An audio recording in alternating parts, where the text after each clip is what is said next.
Assalamu alaikum wa rahmatullahi wa barakatuh. Around about a week ago, I've been contacted by an individual who goes by the name of Chris Claus. Now, Chris Claus is a Christian polemic who was interested in debating me on the topic of which is more reliable, the Quran or the Bible. And so, of course, I've proceeded to accept and make all the necessary preparations for the debate. And to be honest, brothers and sisters, this man has been a complete waste of time. Not only was Chris unable to provide evidence for any of the claims he was making, but he also seemed to lack comprehension on how a general debate should go. To say the least, Chris Claus seemed extremely lost. I mean, why did I expect anything productive? He's a fan of Sam Shamoun after all. So without further ado, let's take a look at the highlights of the debate between me and our poor friend, Chris Claus.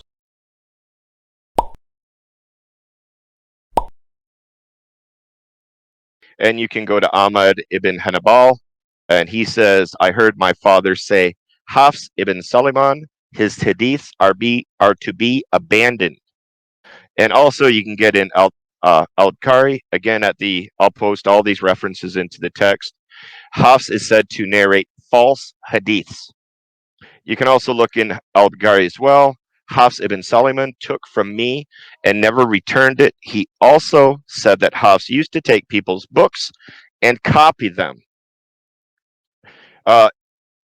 Another reference says Ibn Adi says most of Hafs' hadiths and those he narrated are not to be kept. A few moments later. If he is going to point to one person to say that this is all the evidence that he needs to support his argument that mine is false, then that is in fact an appeal to authority. So if we take a look at the gayazu that I posted, Yahya ibn Ma'in points out ثقة ومرة لا بأس به. The individual is a trustworthy narrator. So I don't know where Chris is getting this information from, but it's clear that it's a little bit faulty. Now, what I will point out is that there is a huge interconnecting chain, and I'm glad that he brought up Hafs, because we have the chain of Hafs right here in front of us. And I will pull up the chain of Hafs momentarily. Here it is. This is the entire chain that was passed down to Hafs. So let's pull it out here. Take a look at Jihadist channel. This is the entire isnad, the entire chain, and if you cannot see it, just open the original or try to post a bigger folder here so it's clearer. Give me a second. Here we go. This is a much bigger, much clearer one. Here we go. So you'll notice that the chain is pretty clear, and we know exactly whom this came from and where did it originate, and the origin is from the Prophet, and it goes all the way down to Hafs, the student of Asim.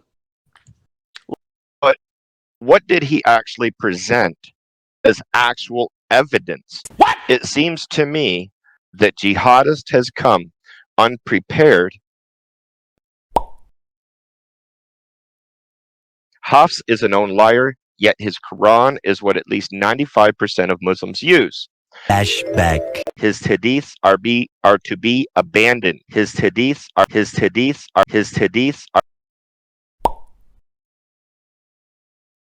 Sorry, I'll go through my deductive argument again, just so jihadists can understand it this time. Premise number one, jihadist accepts the Quran is the standard of truth. Premise number two, the Quran affirms the reliability of the scripture that the people of the book have.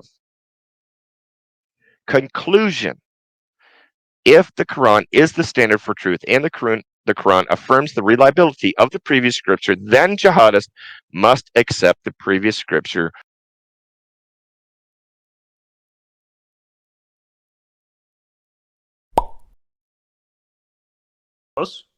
I hope you're looking at that, because that's where all the crucial evidence is posted. I have shown Are you going to that the answer me, verse or are you you just have going to this. keep? I Are you well, just I going am to keep talking about a chat? well, Are you going to yeah, answer me, please? yeah. I am answering you.